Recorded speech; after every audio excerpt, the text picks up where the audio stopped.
como países como Alemania, Francia, Holanda, etc. Entonces, ¿qué ocurrió? Se entró en el mercado común de una manera limitada, es decir, y cuando digo limitada es que, para que ustedes se den cuenta, mientras España tiene un consumo de 8,9 millones de toneladas, la cuota láctea española es de 6,2, lo cual significa que ya de per se España tiene que importar productos lácteos.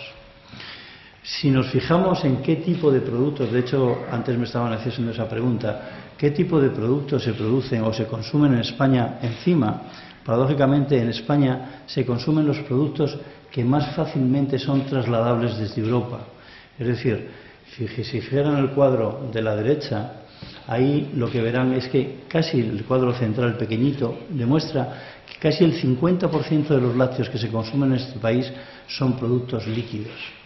Los productos líquidos envasados en cartón, en botella, lo que sea, como ustedes podrán entender, son los mismos aquí, en Francia, en Alemania y en cualquier país europeo.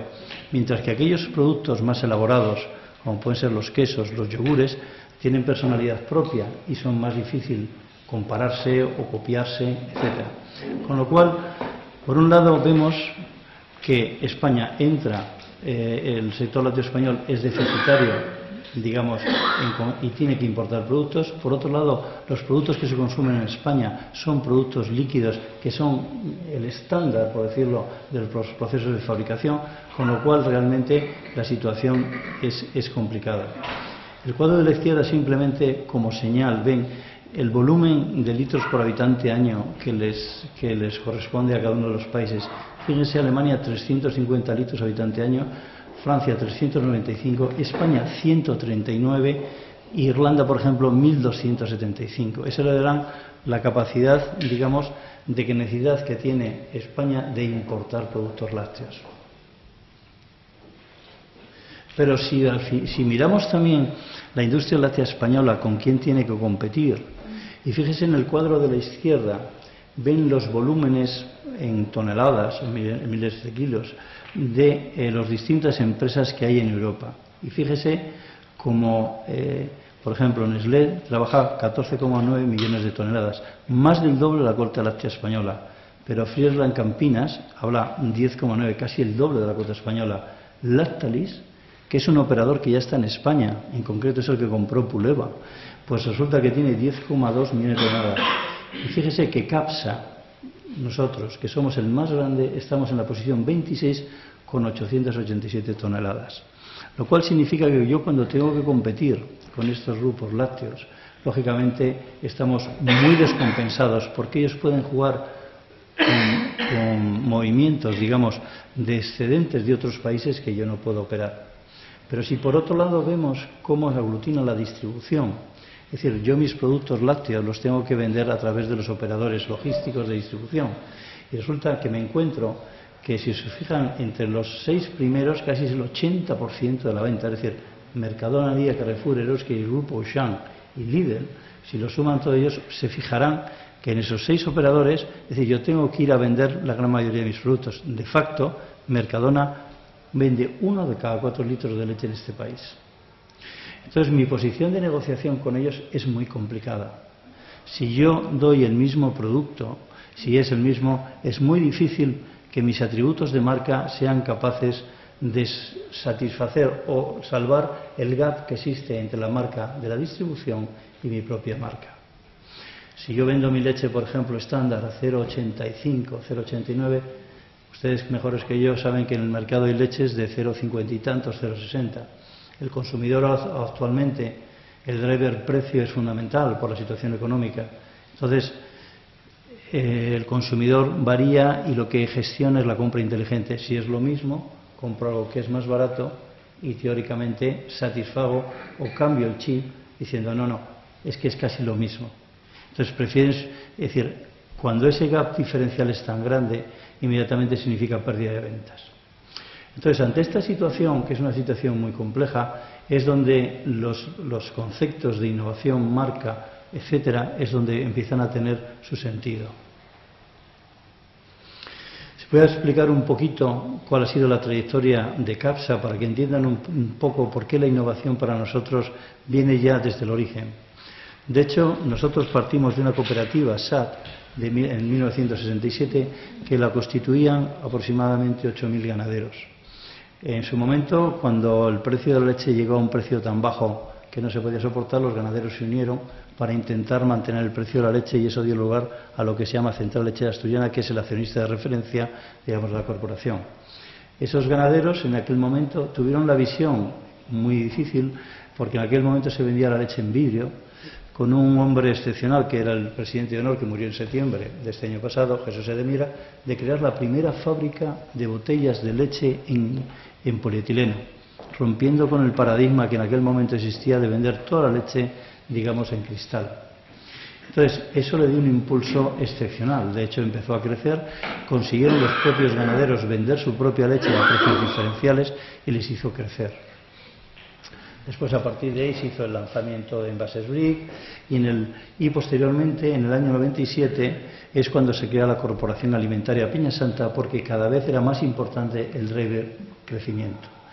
Cuando tienes que competir en mercados con operadores tan grandes, es muy importante el tamaño. En el año 97 es cuando se crea la corporación y se unen los activos de dos compañías, una que era la Central Lechera Asturiana y otro el Grupo CLE, que manejaba dos marcas importantes, que eran la marca Ato en Cataluña y la marca Larsa en Galicia.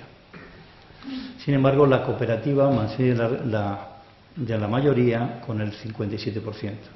Posteriormente, en el 99, necesitábamos músculo financiero, se incorporaron la Caja Rural y Caja.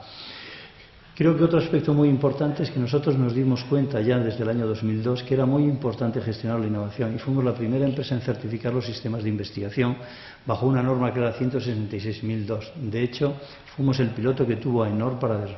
Cuando tú manejas un proyecto, pues a lo mejor lo puedes manejar de una manera, cuando manejas dos, pero cuando manejas cientos de proyectos necesitas tener una herramienta para sistematizarlo. Entonces, en aquel momento nosotros optamos por esa herramienta de AENOR, que la verdad es certificable y auditable, con lo cual nos facilitaba el uso. En el año 2004, con los procesos de innovación, intentamos hacer una botella que resultó errónea, pero yo creo que también es importante poner las cosas que no salen bien, y es el envase con V-shape. Era un envase redondo frente al prismático normalmente de cartón.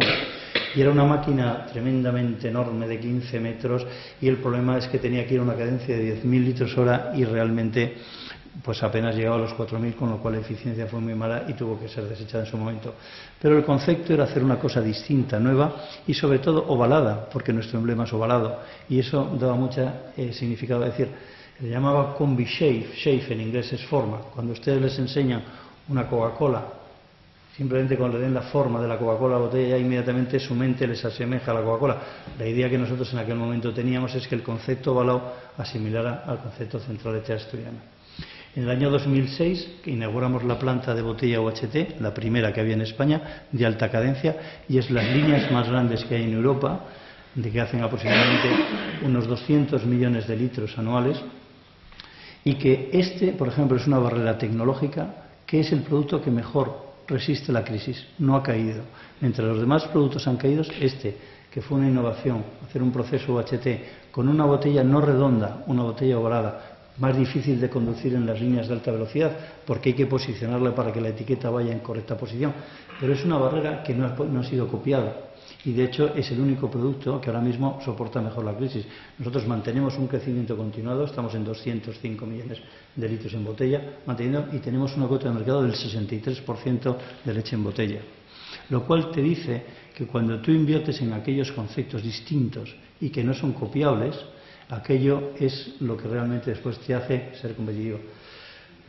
En el año 2007 lanzamos el envase Gémina para no hacer el envase prismático normal, y en el 2008 lanzamos una leche especial que era la Ato Natura, es decir, una leche distinta en base al perfil lipídico, digamos que en base a la alimentación del ganado éramos capaces de modificar el porcentaje de ácidos grasos saturados e insaturados, con lo cual teóricamente era más beneficioso para la salud.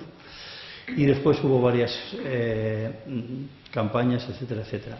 Y, bueno, quizá de lo último reseñable, hemos hecho en el año 2010, patentamos también el concepto botequilla, es decir, la mantequilla fácil de usar, es decir, nosotros somos líderes en mantequilla también, lo que pasa es que la mantequilla es muy incómoda frente a las margarinas, y los niños al final terminaban rompiendo la tostada. Entonces, a base de ocurrir, bueno, pues vamos a hacer una mantequilla como si fuera un ketchup, y entonces que el señor lo eche, digamos, directamente en eso y sea más fácil de untar y podemos competir con las margarinas.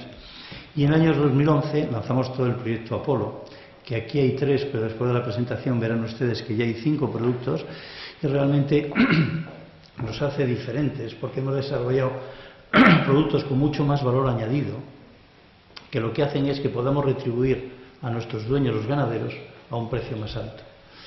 Para que ustedes se hagan idea, si la leche yo la compro en el campo o la tengo que pagar a nuestros ganaderos a 0,34, si el envase me cuesta 0,10, 0,44, si mi coste de fabricación son 0,10, porque una fábrica optimizada está entre 0,8 y 0,10, supongamos 0,10, 0,54, si mis costes de distribución son 0,06, 0,60, es decir, muchas veces ustedes mismos se sorprenderán cuál es el beneficio de la distribución y cuál es el margen en la fabricación para poner una leche a 0,50 y tantos, 0,60. Entonces, es por lo que ayer en concreto en el Ministerio se firmó la distribución con la industria, precisamente productos lácteos españoles sostenibles.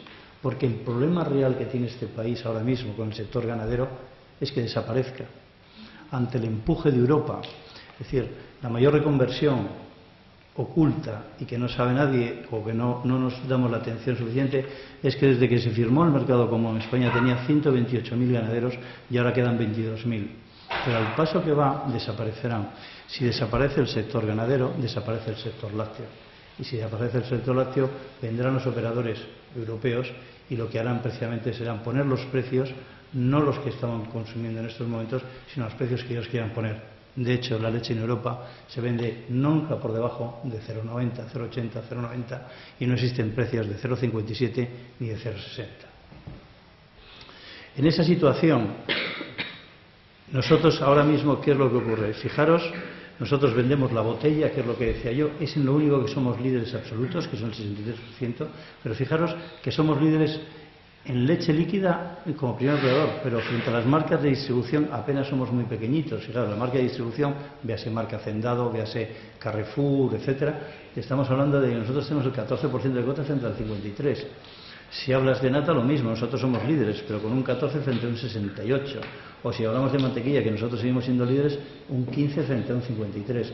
Lo cual significa que la posición nuestra es muy complicada.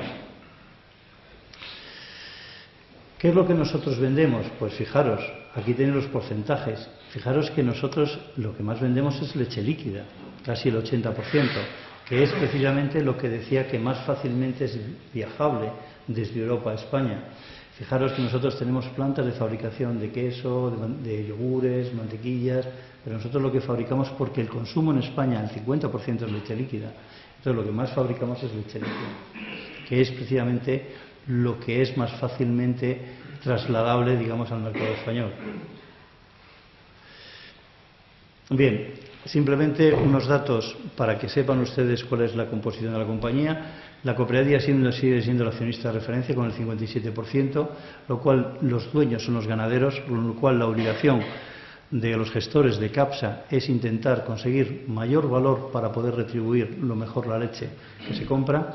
Hay una parte que es la compañía Laitier Europea, que tiene el 27%, que es la que aportó las marcas Larsa y Yato, la Caja de Arroz de Asturias y la Caja Rural.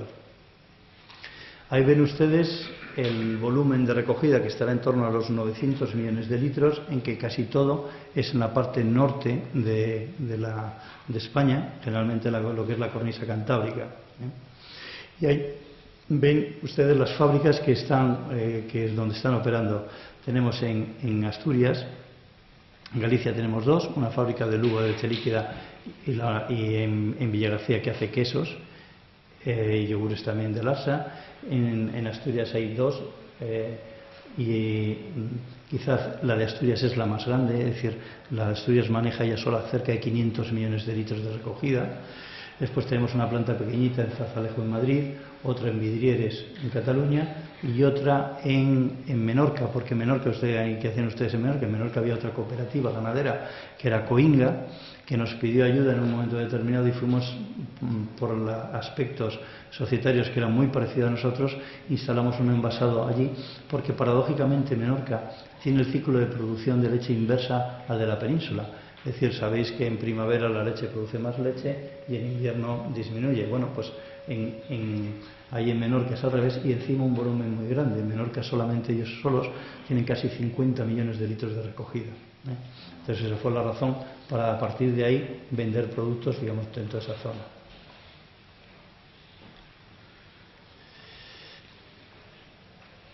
Bien, la situación nuestra de volúmenes de facturación casi es una situación plana. Es decir, el problema que nosotros tenemos es que en España los operadores van desapareciendo. Es decir, mientras en otros países se van juntando. Es decir, en España lamentablemente operadores nacionales quedará Pascual, quedamos nosotros, quedará Hilas y quedará Lence, Lecherrío y poco más. Los demás operadores pertenecen a Lactalis, que es francesa, a Lactogal con la leche celta, a Iparlat con los señores de Suizas, etcétera. Entonces, es decir, y esa posición que en su momento se podía haber dado de intentar crear un grupo fuerte español, lamentablemente no se ha producido. Entonces, toca luchar casi de manera separada. Nosotros además competimos directísimamente con Pascual, muy cercanos unos de otros por asuntos, digamos, de definición de marca. Y mientras en toda Europa se están dando procesos de concertación de industrias lácteas, en España lamentablemente quedan muy pocos operadores para dar ese proceso de concertación, con lo cual lamentablemente pues posiblemente nos toque continuar el camino solos. Vuelvo a repetir, uno de los factores de competitividad, aparte de, digamos, de la innovación, podría ser el tamaño, porque tú puedes comprar mejor, puedes gestionar la venta mejor, etcétera. En España ese factor no se ha dado.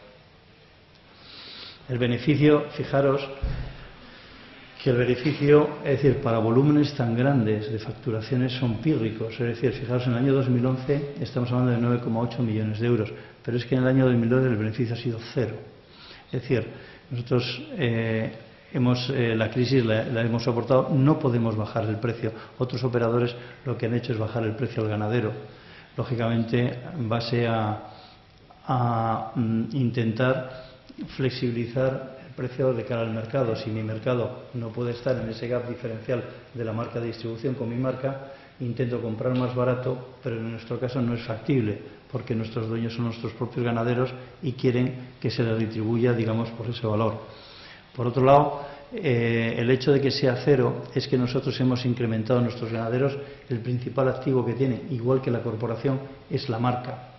Entonces, la marca Central Lechera Asturiana es de la cooperativa.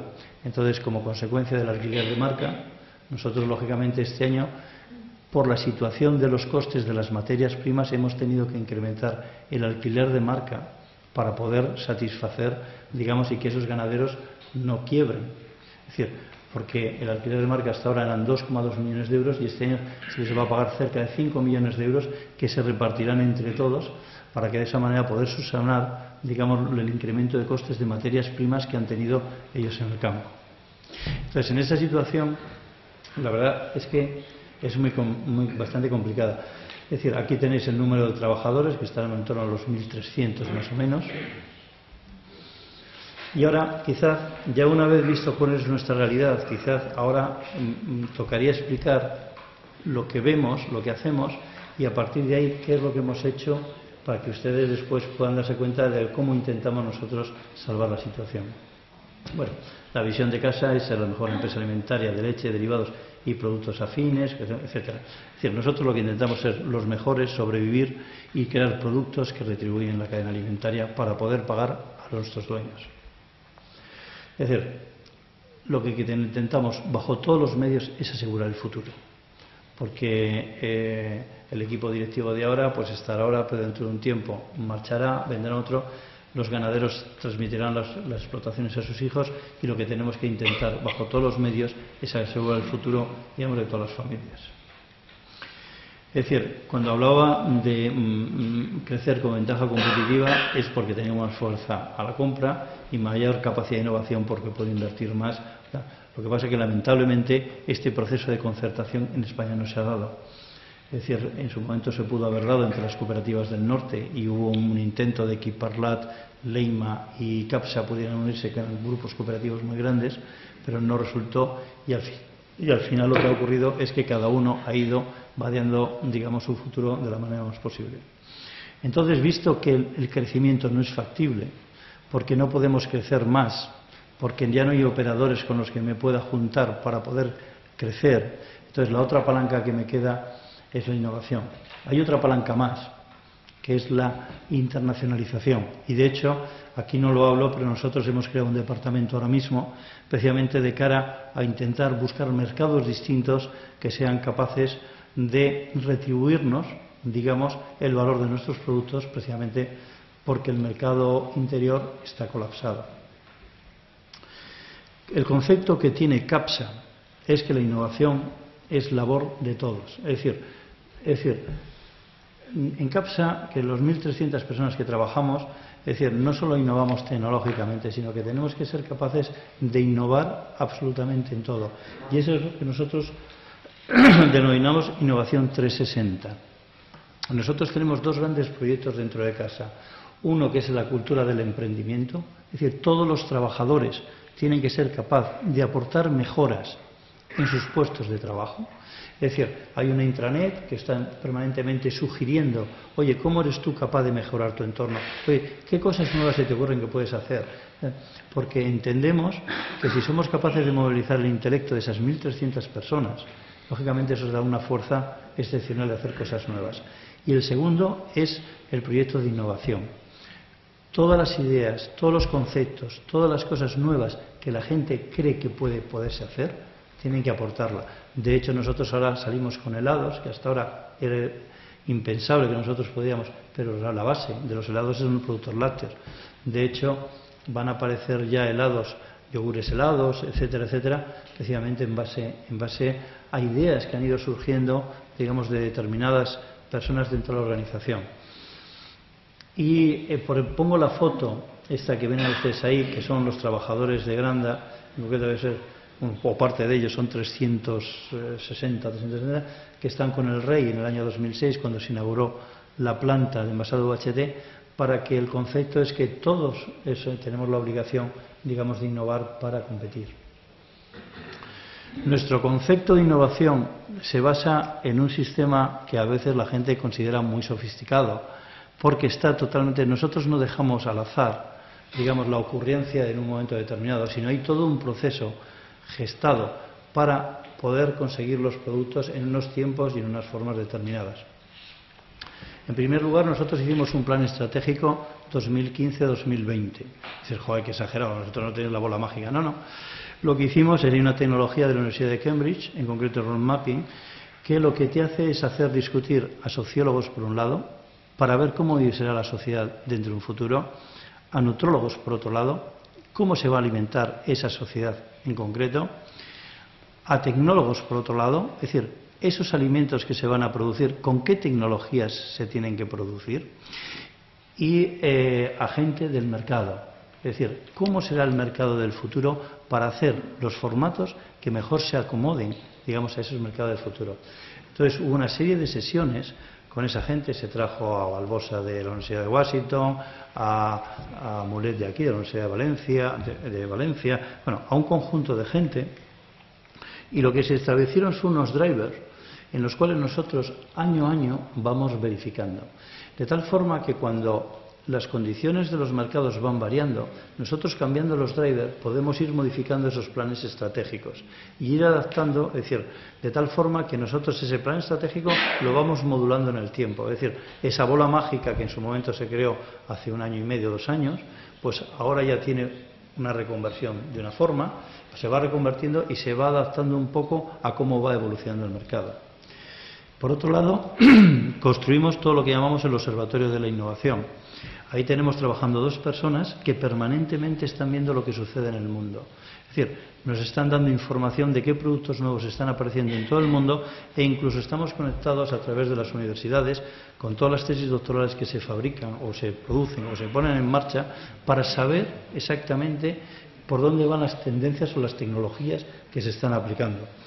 Eso nos da muchas veces idea de conceptos que dice, oye, esto iba por aquí, no, esto está virando para este lado, etcétera. Entonces, hay ahí un conjunto de personas que están permanentemente seleccionando información y esa información es lo que gestiona, digamos, ese equipo de innovación dirigido por una persona que es el Sales Manager de innovación. Es a su vez es asesorado por un comité científico en el cual tenemos desde, conocéis a José María Ordebás de la Universidad de Boston, de la Universidad de Tufts en Boston, o de aquí de Murcia está Paco Tomás en el CEBAS, o Daniel Ramón en Valencia, o Pedro Castañeda, que fue el director del INIA, etc. Esta gente lo que hace es decirnos en los proyectos que estamos investigando si se ajustan a los planes estratégicos e incluso nos sugieren posibilidades para que podamos abrir nuevos campos en los cuales nosotros podamos desarrollar cosas nuevas. Con eso, con toda esa información que es digerida, elaborada, se lleva al Comité de Dirección de Innovación. El Comité de Dirección de Innovación es el comité de dirección de la compañía, que está constituido por 5 personas: mi consejero delegado, el director general, subdirector general, el director financiero, el director de personas y desarrollo, y el director de I+D y el de marketing, en el cual, por gracia de mi consejero delegado, yo presido, y ahí lo que se dan son los medios para enfocar los proyectos. Es decir, un proyecto se presenta, oye, hay esta posibilidad, con un plan de negocio. Y si en un momento determinado, oye, tenemos que invertir tanto dinero, tanto esfuerzo, tanto tiempo, venga, ponerlo en marcha. Entonces, ellos inicialmente dan el visto bueno de que es correcto, pero antes de continuar se pasa por lo que llamamos el funnel de la innovación. Y el funnel de la innovación, que es este cono que ves ahí, tiene varias etapas en las cuales tenemos que tener un montón de ideas y proyectos que van ahí, pero ahí se testan permanentemente, desde el concepto, desde la idea, el concepto, la prueba de mercado, cómo lo testa el consumidor, y al final se van cayendo proyectos, y al final termina, a lo mejor, de 15 proyectos que entraban, quedan 1 o 2 generalmente, y esto lo que ponemos en muy grande va al mercado. Es decir, nosotros innovamos para el consumidor y para el mercado, no innovamos para hacer paper, no innovamos para publicar en ningún sitio. Yo siempre digo, yo cuando he ido, y hablaba con el doctor Morán, yo he ido muchas veces a Suecia, es decir, he estado en departamento, y a mí en Lund en concreto me sorprendía muchísimo. Y me sorprendía muchísimo porque Suecia, con 8 millones de habitantes, tenía la mayor densidad de multinacionales: Farmacia, Proviso, Ericsson, Tetra Pak, Volvo, Saab, Ikea, etcétera, ¿no? Y decía, joder, ¿cómo puede ser esta gente que con 8 millones de habitantes tenga tanta densidad, digamos, de multinacionales? Es decir, si es poco más que Madrid. Y la verdad es que me fui a los campus y, claro, lo que veía es que lo que hacían era hacer campos conjuntos. Los científicos se ponían al lado de los tecnólogos y hacían sociedades mixtas. De hecho, yo vi Proviva, que hay un zumo con un microorganismo que era el Lactobacillus plantarum, la cepa 29V, que la habían desarrollado en zumo de fresa, y yo quería desarrollarlo para zumo de naranja, porque en España el zumo de fresa no se vendía. Entonces me di cuenta que, joder, la investigación, es decir, era muy aplicada a las necesidades de la sociedad.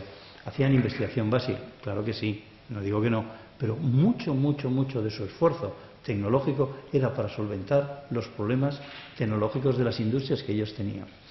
Entonces, yo muchas veces cuando estoy en el comité del plan, digamos, de investigación de la Comunidad de Asturias, yo muchas veces tengo discusiones con los vicerrectores, porque yo creo que los que crean valor en la sociedad son las empresas.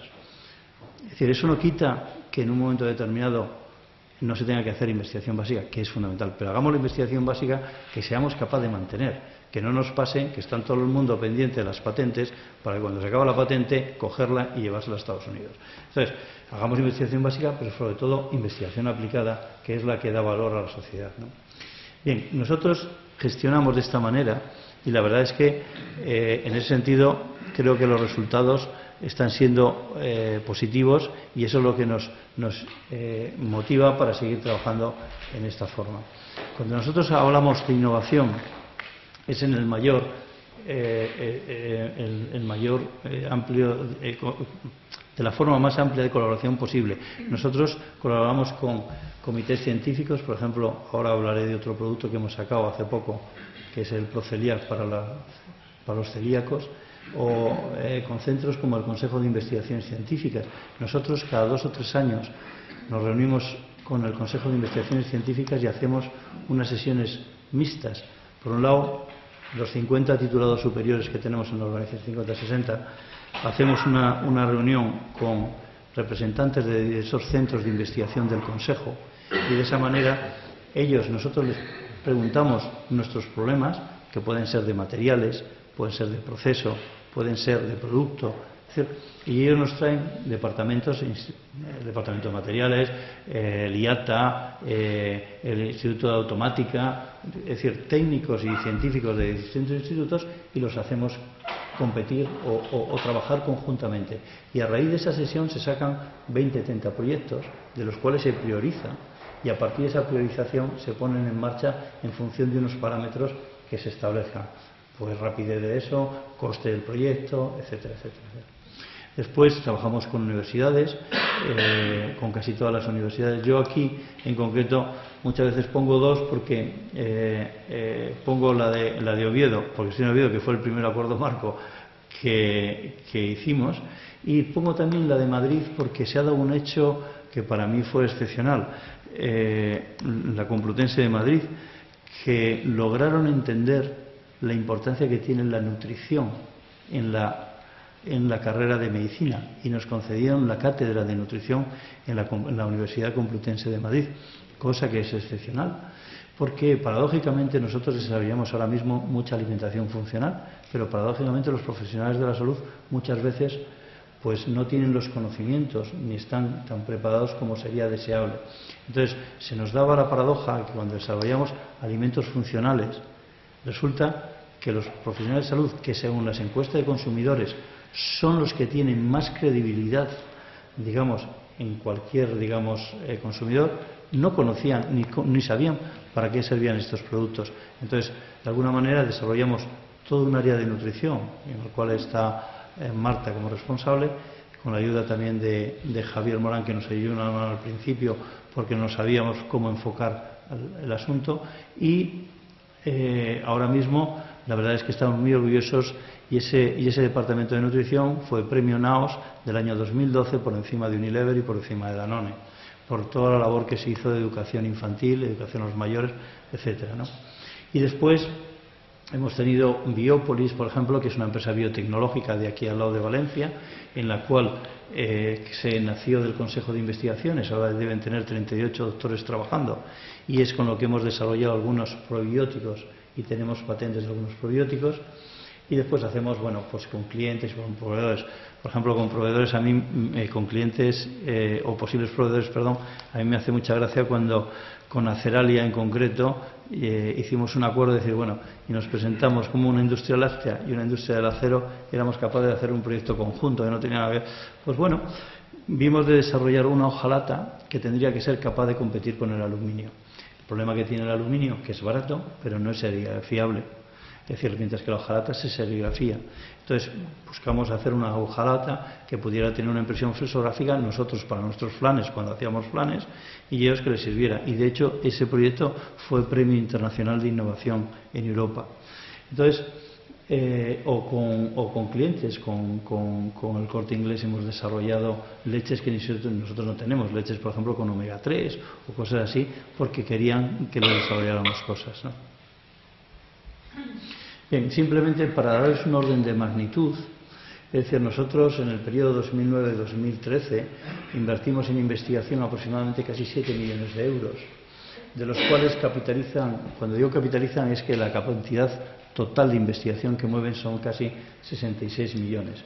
Y entonces ahí veis, durante ese periodo pues hablamos de un montón de proyectos de innovación de productos, proyectos de investigación, patentes, etcétera. A mí me gusta hablar de los proyectos CENI, que son proyectos generalmente consorciados de varias cooperaciones, y yo creo que son exitosos. De hecho, es decir, nosotros ya hemos sacado un producto único en el mundo a raíz de un CENI, y posiblemente salgan otros 2 productos más.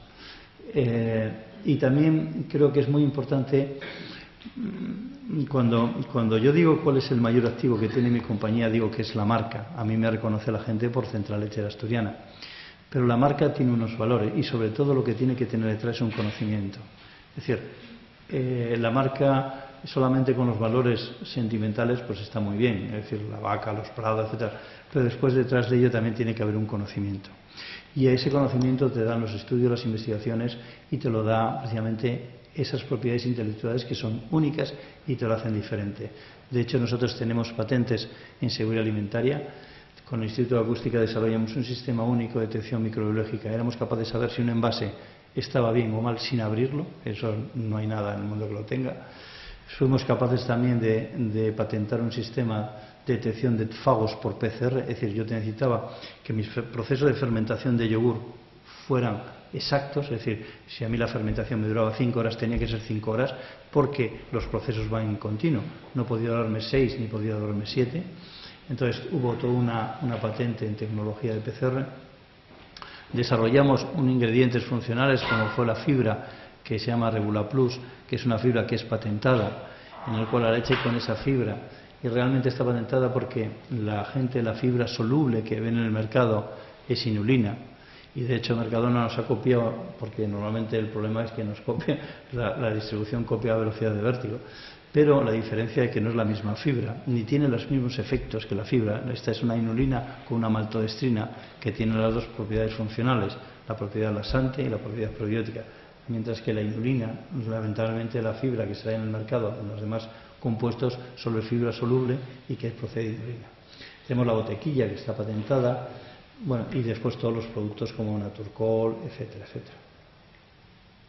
Bueno, cuando nosotros hablamos ya y entramos más ya en lo que llamamos innovación tecnológica, nosotros tenemos 5 líneas de investigación. Son productos, procesos, seguridad alimentaria, medio ambiente y nutrición. Y sobre esas 5 líneas desarrollamos todos los proyectos de investigación. Así, en seguridad alimentaria, es lo que os contaba antes. Esta es la máquina que nosotros tenemos colocada en líneas de alta cadencia. Para que os hagáis idea, nuestra problemática es que nosotros tenemos líneas Rosicatelli o UTIs de cerca de 30.000 litros hora y trabajan en continuo más de 48 horas. Normalmente un análisis microbiológico tardamos 48 o 72 horas en hacerlo, porque son los métodos tradicionales. Entonces nosotros teníamos que desarrollar una técnica que pudiéramos saber rápidamente si el producto estaba bien o estaba mal. Entonces nosotros utilizamos la impedancia, la resistividad, la ATP-metría, es decir, ser capaz de detectar el ATP endógeno celular para ver si realmente hay microorganismos, y lo más sofisticado fue precisamente llegar a poder saber por ultrasonidos, sin abrir los envases, si la leche estaba bien o mal, porque para nosotros era importante poderla detectar antes de las 24 horas. Lo otro es la de las técnicas de PCR que ya os he comentado. Y después creo que también dentro de lo que es la seguridad alimentaria, creo que es muy importante que la gestión integral de la compañía se haga excepcionalmente bien. Por eso también quiero indicaros que este año, en concreto en diciembre de este año, somos la única empresa alimentaria de este país que tiene el sello de excelencia más 500. Es decir, no hay ninguna empresa en España alimentaria que tenga este sello, que es a nivel europeo, que es el sello. Y de hecho se entregará por el presidente del Principado el próximo día 25 de ahora de febrero, que vendrá el presidente de AENOR, y posiblemente en marzo haya una reunión con el presidente de Siemens, etcétera, a nivel europeo, en la que, bueno, es un orgullo de que ya una empresa española alimentaria tenga el sello más 500 de excelencia. Después, productos, había dicho, productos, fijáis que nosotros, por ejemplo, hay cosas que la innovación son cosas muy sencillas. Por ejemplo, nosotros crecimos a 20% cuando en el año 99 simplemente cambiamos de un envase totalmente cuadrado, que era el brick, a un envase, el slim, un poco más estirado, y en vez de venderlo en agrupación de 12, lo vendimos en agrupación de 6. Pues bueno, eso nos dio un salto cualitativo. Por eso, muchas veces la innovación no significa que sean grandes proyectos de investigación, sino que la innovación puede ser cosas muy sencillas. El otro día estábamos con el presidente de Campofrío Internacional, y para ellos fue un trauma cuando Mercadona, el 28 de febrero de hace 3 años, le dijo que sacaba todas las salchichas Oscar Mayer de sus establecimientos a partir del día 3 de enero. Entonces ellos se pusieron y empezaron a gestionar, darle vueltas absolutamente a todo. Y él muchas veces, y él dice que da las gracias a Mercadona. ¿Por qué? Porque les hizo reaccionar y hacer cosas distintas. Sacaron producto a €1, lonchas de jamón, sacaron la gama Sanísimo, etcétera, les hizo espabilar, como dice uno. Es decir, en la vida o te sobrepones a la adversidad o mueres, ¿no?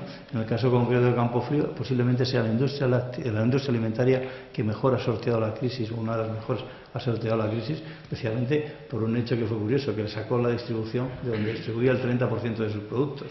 Eso es enseñable. Entonces, la innovación no significa cosas excepcionales. La innovación fue este caso. La innovación para nosotros fue la botella. Nosotros hacíamos la botella en torre hidrostática, en esterilización, y nosotros simplemente el hecho de cambiar a un proceso UHT, hacer unas líneas de alta cadencia, hacer un envase oval, que es mucho más difícil de conducir en unas líneas. Entonces, puso una barrera tecnológica que nadie nos ha podido copiar. De hecho, montar 7 extrusoras de 5.000 envases hora, como es la línea de extrusión que tenemos en la fábrica de Granda, eso nos da una eficiencia productiva enorme y paradójicamente es el producto que mejor soporta toda la crisis, ¿no? Lanzamos la botequilla, que es también un producto que el concepto es bien sencillito, es hacer una mantequilla en vez de con el 82%, con un porcentaje menor, pero que esté fluidificada para poderse extender correctamente. Y abajo son todos un conjunto de productos que quizás el último, que es el último, el de la izquierda, donde veis ahí jalea, fibra, Naturcol, quizás lo reseñable es que Tetra Pak nos eligió como partner a nivel mundial para desarrollar el envase tetraévero. Tetraévero porque combina dos mundos, el mundo de la extrusión y el mundo de la formación del envase de cartón.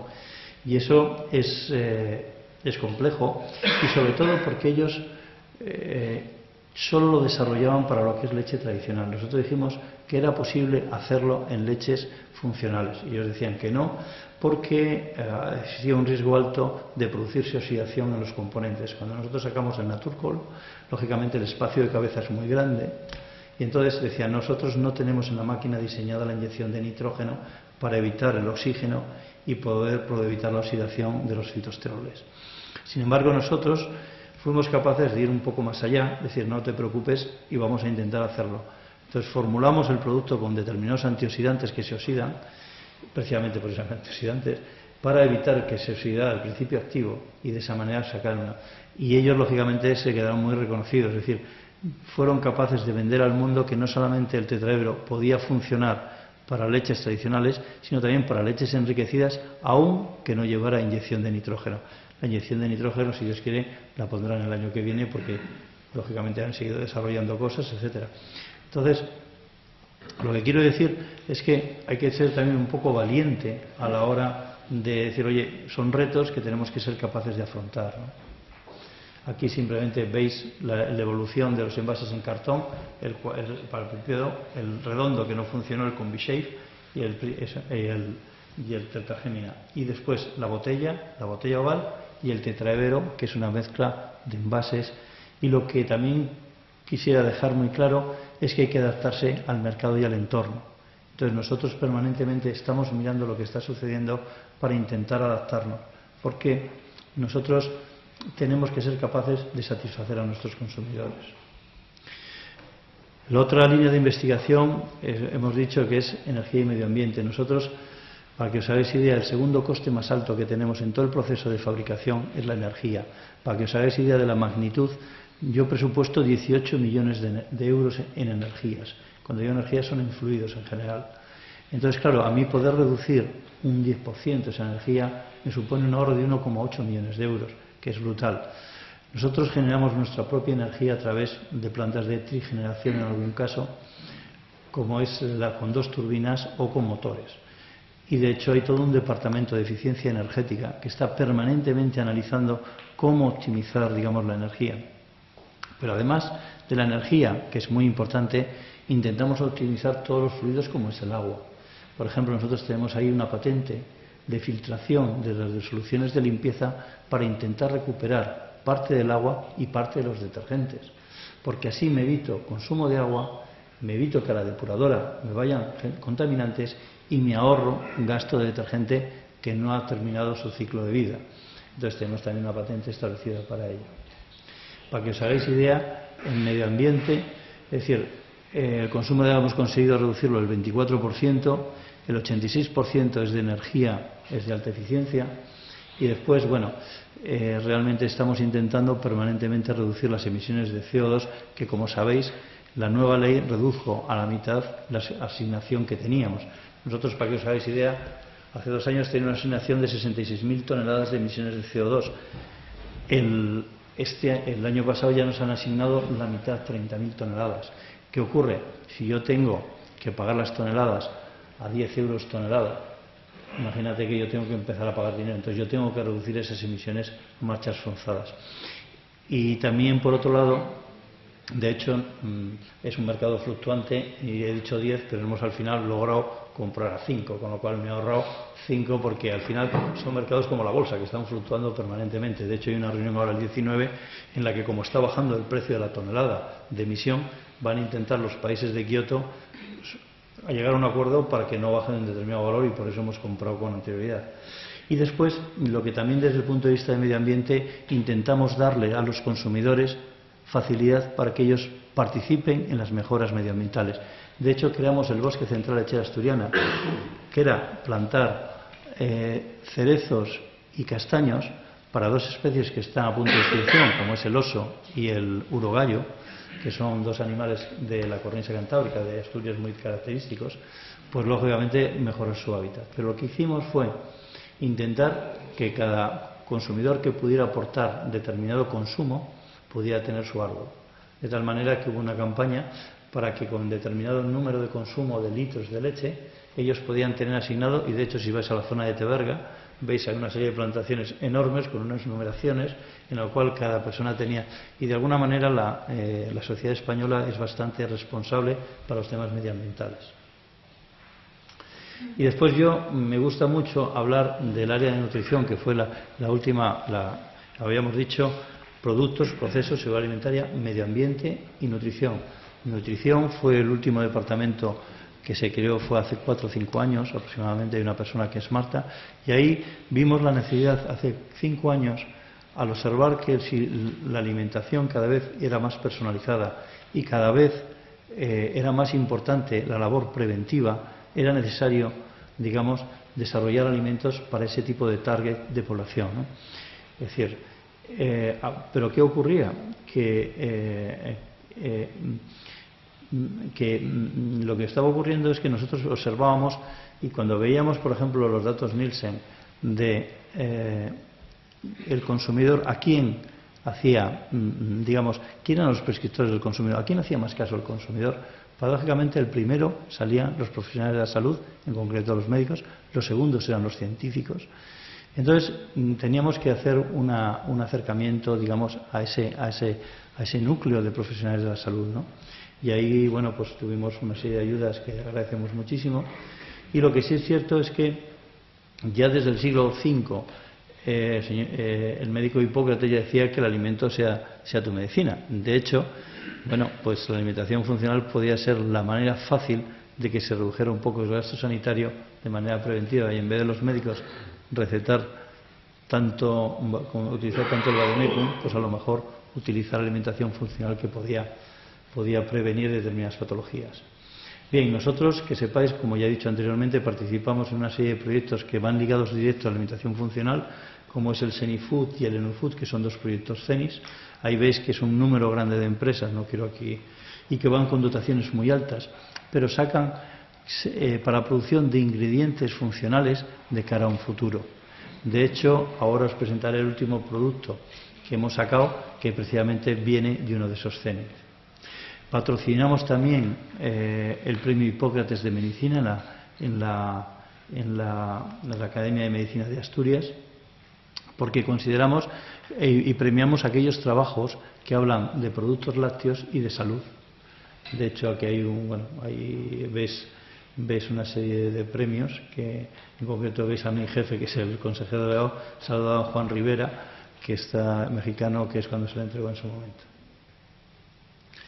Después, esta área de nutrición se ocupa también de la educación de los hábitos saludables, y por eso hemos ido al premio NAOS en el año 2012, en el que vamos a programas escolares. Creo que este año el objetivo es llegar a 12.000 escolares, También tenemos programas para adultos y sobre todo también a nuestros propios trabajadores. Todos nuestros centros de trabajo lo que les hacemos son cursos y seminarios para saber cómo están ellos, es decir, se les pesa, se les mide y se les pone, digamos, unas dietas a ellos y a sus trabajadores para de esa manera intentar cuidar la salud, digamos, desde nuestra propia empresa, ¿no? Tenemos publicaciones y formas de información precisamente para estos profesionales de salud que nos estamos acercando, etcétera, para mantenernos permanentemente informados. Bien, esto simplemente es el premio NAOS que os he comentado anteriormente, y yo lo que sí quería dejaros, yo creo que esta es quizás es decir, yo os he contado todo lo que hace CAPSA, ¿no? O he intentado contar un poquito todo lo que hace CAPSA, pero quizás lo más importante de ello, es decir, cuando una persona dice yo quiero innovar, entonces para innovar, ¿qué tengo que hacer? Es decir, entonces yo creo que los 5 conceptos que tienen que quedar muy claros son: primero, tiene que haber una voluntad y compromiso real de la empresa con la innovación, y ese compromiso viene de arriba abajo. No puede ser que el operador de la línea vaya hacia arriba, no, vamos a ver, ¿quién es la mayor figura? ¿El presidente? Pues ese señor desde arriba. Es decir, cuando yo hablaba del presidente fundador, digamos, de la central lechera, SAT, cada semana, yo cuando entré en CAPSA dependía directamente de él, y cada semana me llamaba y decía: Javier, ¿en qué estamos trabajando en la universidad y tal? Y era un hombre permanentemente vocado, digamos, a las cosas nuevas. Fue el que trajo la botella, etcétera. Ahora mismo la figura más representativa es Pedro Astals, que ayer estaba firmando con el ministro el acuerdo, digamos, de lácteos sostenibles. Entonces, lo mismo, el primero que impulsa la innovación es el máximo ejecutivo de la compañía. Es decir, y a través de ahí, pero cuando se dice impulsa, es impulsar, comprometerse, participar, enterarse, no delegarlo en el director de I+D, no, meterse al fondo con todo ello. Los objetivos de una empresa siempre tienen que estar orientados al cliente y a los consumidores. Nosotros, nuestra obligación como empresa es aportar bienes a la sociedad y satisfacer las necesidades de nuestros consumidores. Nosotros no estamos para investigar, para publicar o para tener patentes, ¿no? Esas patentes, en el fondo, lo que te pueden dar son ventajas competitivas para que al final tu consumidor de alguna manera te reconozca, ¿no? Después tiene que haber un equilibrio entre los medios y los objetivos. Cuando nosotros nos marcamos un objetivo, tenemos que saber muy bien cuáles son los medios que yo tengo que emplear para hacerlo. Si yo quiero conseguir alimentos funcionales, pues tendré que hacer una investigación, tendré que tener unos medios humanos, unos medios materiales, perdonad,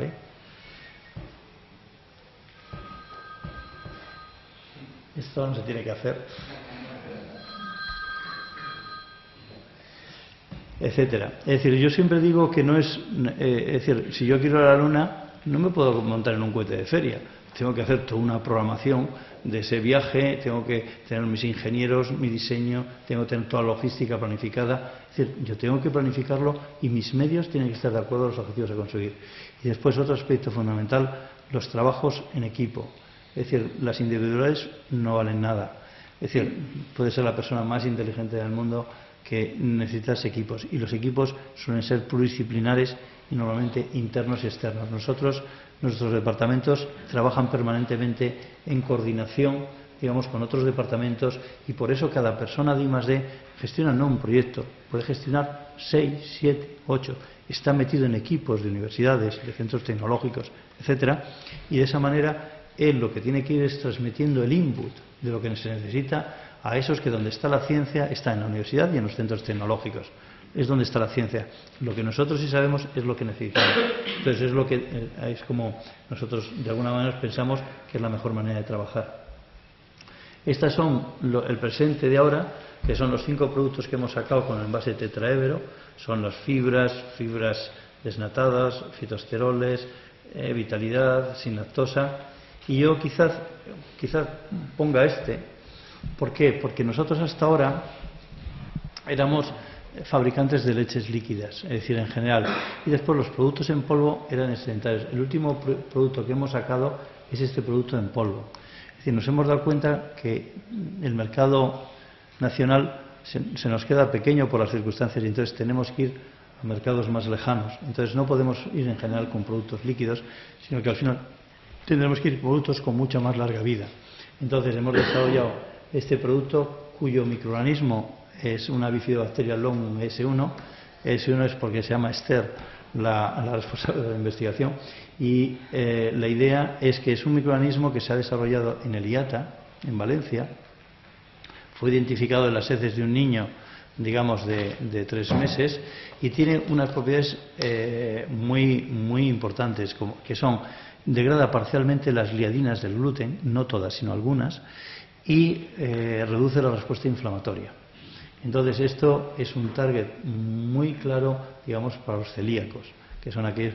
Entonces, lo hemos desarrollado, se presentó en el Congreso Internacional de Oslo de Celiaquía y estamos comercializándolo ahora a nivel de España, pero ya desde otros países, como puede ser México, etcétera, nos están pidiendo precisamente que comercialicemos estos productos fuera. Y de hecho, cuando hablaba antes de las palancas, digamos, para sobrevivir, una era la innovación, pero también es la internacionalización. Si este mercado está deprimido y en un momento determinado no hay venta de productos, podemos buscar fuera de las fronteras, y por eso se ha creado ahora otro departamento dentro de CAPSA, que es internacionalización, para intentar abrir esos otros mercados que inicialmente sean capaces de retribuir mejor que España, digamos, por la situación económica que tenemos. Entonces, en general, simplemente que nosotros tenemos todos los reconocimientos en I+D, en nutrición, en sostenibilidad, en calidad, etcétera. Simplemente que nosotros no trabajamos para los premios, pero creo, como decía el presidente también de Campofrío, creo que también es importante, porque de alguna manera motiva a la gente el conseguir esos premios y que te reconozcan desde fuera, te lo hace razonablemente bien. Y yo el único concepto que os dejaría, no innovar para no, es que en las circunstancias en las que nosotros vivimos, innovar es sobrevivir, no hay otra opción. Es decir, nosotros no es que nos guste innovar, es que si no innovamos desaparecemos. Pues nada más. Muchísimas gracias. Creo que más o menos está ajustado.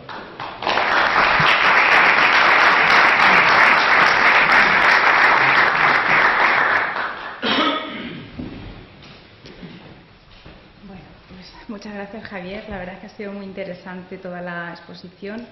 Y ahora llega el turno de hacer preguntas, alguna inquietud que se les haya quedado, algún comentario que queramos hacer en voz alta. ¿Sí? El convenio es con el Ministerio, ¿cubre tendrá efecto sobre el efecto de la leche a la ley o al consumidor incluso? Yo creo lo que sucede en este país no se sucede en ningún otro país de la Comunidad Económica Europea. Es decir, por razones de conveniencia, la marca de distribución cogió una serie de productos para crear tránsito en la distribución, y uno de ellos fue la leche. Cuando ellos sacan en sus panfletos de comunicación, os fijáis siempre que hay dos productos que siempre están en reclamo. Uno es la leche y otro suele ser el aceite, normalmente. Entonces, eso lo que está abocando es que se hagan actos que no revalorizan el valor de la leche de por sí, sino que tú consigues tránsito, metes a la gente en tu supermercado y tu beneficio, la distribución, lo obtiene por otros productos que no son la leche. Lo que se intenta de esta manera es que la leche tenga su justiprecio y que cada tramo de la cadena de alimentación tenga su beneficio, que el ganadero tenga el dinero para poder vivir en condiciones con el coste de las materias primas que cada vez se incrementan más, los fabricantes con el margen que le corresponda, digamos, a ello, y la distribución con el margen que le compete, digamos, de los ventas de sus productos. Si me pides mi opinión, yo creo que es la última oportunidad. Es decir, os he dicho que los ganaderos han bajado de 128.000, quedan 22.000, quedan muy poquitos, cada vez queda menos la despoblación en el campo. Y cuando desaparezcan los ganaderos de aquí, hay dos opciones: o traer la leche a granel desde fuera, o traerla ya fabricada. Si se ha implicado tanto el Ministerio es porque ven que operadores españoles de fabricación cada vez también quedamos menos, y puede ocurrir un riesgo gordísimo, que este país se quede sin ganaderos y sin industria láctea. Entonces, es decir, como digo yo, es la última oportunidad, y en eso el ministro lo ha visto clarísimamente. Los demás ministros han intentado mirar hacia otro lado. Entonces, esta yo creo que es una de las pocas oportunidades de poner digamos, un poco de orden. El problema cuando entra España en el mercado común no es que el sector lácteo salga desfavorecido, que bueno, en una negociación puede haber de todo y hay unas cosas más importantes, a lo mejor es más importante la pesca y se apuesta más, son cartas que tú tienes que cambiar. El problema hubo posteriormente, una vez entrado había que organizarlo, o tenía que haber sido organizado y se dejó a su libre albedrío. Es decir, en otros países, en Portugal, Lactogal es un operador único que domina todo ello. En Francia tienes dos operadores grandes, Lactalis y a lo mejor el grupo Gongren en quesos. Es decir, en Alemania tienes un operador monstruoso. En el norte de Europa tienes Arla Food, que es otro operador monstruoso. Aquí no se organizó nada el sector, se le dejó a su libre albedrío y así pasó. Entonces yo creo que es la última intentona y yo, hombre, quiero creer que va a funcionar por el bien de mi futuro. Porque yo llevo 31 años trabajando en el sector lácteo y la verdad es que me daría muchísima pena ver desaparecer, digamos, todo un sector que creo que además hay muy buenos profesionales, tanto desde el punto de vista del campo. Yo me fijo en los concursos de Frisona, muchas veces se gana España, ganaderos españoles. Cuando ves premios internacionales, digamos, de desarrollo de productos, creo que hay industrias lácteas muy buenas y creo que en España hay empresas de comercialización muy buenas. Entonces lo que no entiendo es que no hayamos podido ordenar todo eso para que al final ese sector sea competitivo con Europa.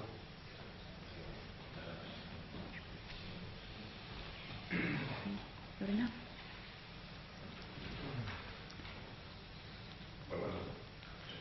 Muy buenos días.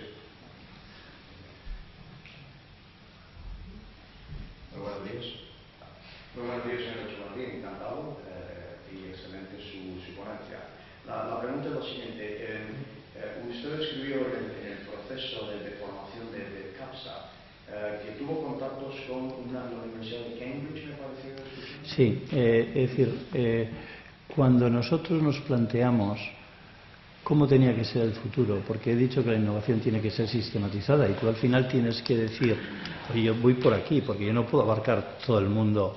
Entonces, empezamos a preguntarnos quién nos podía ayudar, porque nosotros, lamentablemente, nuestros conocimientos son lo que son limitados, y hay expertos en todas las ramas, ¿no? Entonces, ahí coincidimos, preguntamos a muchas consultoras, etcétera. Y hubo un centro tecnológico en el País Vasco, del grupo Tecnalia, en concreto AFTI, el cual ellos ya habían desarrollado esa tecnología y lo habían aplicado, digamos, en parte de sus desarrollos. Entonces dijimos, oye, enseñarnos. Y entonces con ellos hicimos todo ese ejercicio de reflexión que se basa ellos, esa tecnología no es suya tampoco. Ellos en su momento la compraron, digamos, a la Universidad de Cambridge, que son las que inicialmente lo habían desarrollado. Porque al final la inquietud de todo el mundo es la misma. ¿Qué va a pasar dentro de 10 años? ¿Entiendes? Y entonces, con eso es con lo que lo construimos. Sí, entonces, esto me lleva a mi pregunta. En su caso, porque CAPSA era una empresa consolidada. ¿Cómo los emprendedores, no empresarios, pero cómo los emprendedores nos acercamos a una universidad? Porque yo vengo de los Estados Unidos, mi colaborador y socio es inglés. Ahí es muy natural que un emprendedor se acerque a una escuela de negocios o la Facultad de Economía, por ejemplo, en una universidad pública, que tiene que ser, por ejemplo, en este caso, que esta excelente iniciativa de la Universidad Católica de San Antonio. Pero a una universidad pública, por ejemplo, para decir, tengo un proyecto, tengo un plan de negocios, quiero que tú me ayudes y yo ayudaré entonces a la facultad con aportaciones, con contactos, con ese tipo de cosas. ¿Cómo lo hacemos aquí en España? Porque donde quiera que vamos, pues nos ponen una cara de extrañeza. Bueno, yo te puedo yo te puedo explicar mi pequeño mundo y te digo, por ejemplo, en Asturias. En Asturias, yo aquí no lo sé, pero me imagino que aquí, igual que en todas las comunidades, en Asturias hay un centro que es el Instituto de Desarrollo de Asturias.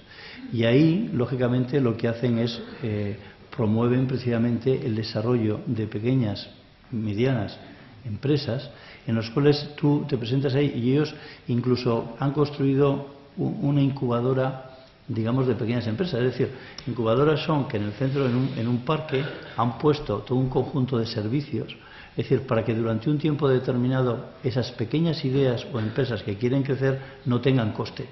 Y a partir de ahí se les da un margen de 2 o 3 años, se ve en esos 2 o 3 años cómo va evolucionando, y si realmente se van cumpliendo los índices del plan estratégico que hayan presentado como idea de seguimiento, pueden seguir acudiendo en el conjunto de ideas. Pero yo eso digo en Asturias, yo en Murcia no sé cómo... Sí, aquí en Murcia funcionamos más o menos igual. Desde el Instituto de Fomento ayudamos al emprendedor pues casi desde el paso cero, desde lo que es el plantear el modelo de negocio, el crear la empresa. Con las incubadoras también tenemos un trato muy cercano y convenios de colaboración donde efectivamente durante 3 años se ayuda a la empresa a coste prácticamente mínimo a desarrollar su actividad y de igual forma pues trabajamos muy conjuntamente con las universidades, como es el caso de hoy con la UCAM, y de igual forma con la Universidad de Murcia y con la UPCT de Cartagena. Entonces, esta es la casa, este es el sitio donde si tenéis cualquier duda, cualquier cuestión, podemos ayudaros. Solamente una observación al hilo de lo que usted dice.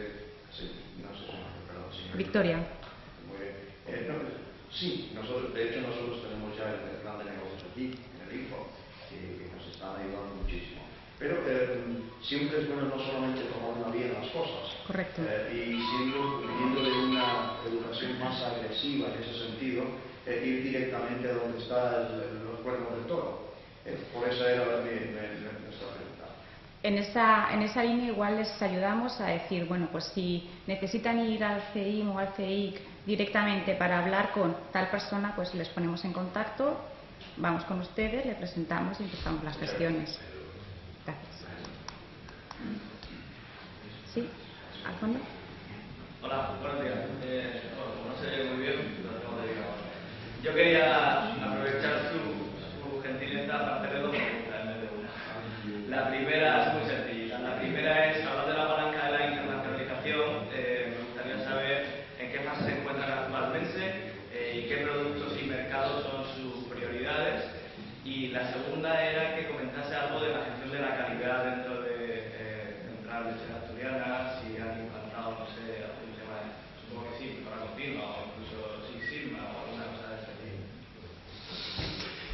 tipo. Mira, como ya te he dicho, una de las palancas para poder sobrevivir, aparte de la innovación, es la internacionalización. Nosotros lo hemos enfocado bajo 2 aspectos. Por un lado, hemos creado una empresa que es Innova Food Ingredients, que lo que hace es gestionar los excedentes que podemos generar de determinados productos o subproductos de la industria. Es decir, yo, para que te hagas idea, en la fábrica de García produzco 5.000 toneladas de queso, que a su vez producen suero. Bueno, ese suero, que teóricamente son albúminas, se puede revalorizar.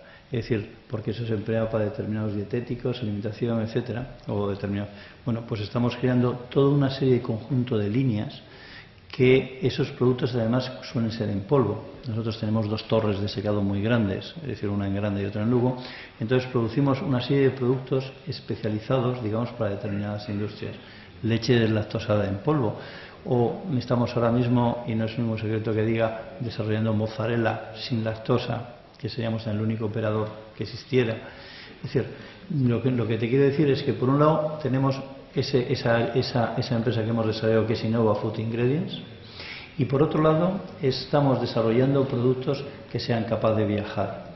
El departamento de I+D tiene ahora la consigna de conseguir productos líquidos, por un lado, que tengan vidas útiles en torno a los 8, 9, 10 meses, para que la logística del transporte, que suele ser 2 meses, no le afecte. De hecho, hay todo un departamento que se ha creado también, que es la internacionalización, se ha creado un director, y entonces lo que se está haciendo ahora mismo es, por un lado, buscando aquellos países o partners en el mundo que podían tener sinergias con nosotros. De hecho, con Rusia estamos viendo la posibilidad de colaborar con una empresa para fabricar helados, digamos, con unos volúmenes monstruosos. En China, en concreto, va a crear una oficina, en concreto, vinieron aquí, están allí, y vamos a ver si somos capaces de desarrollarlo. Y después,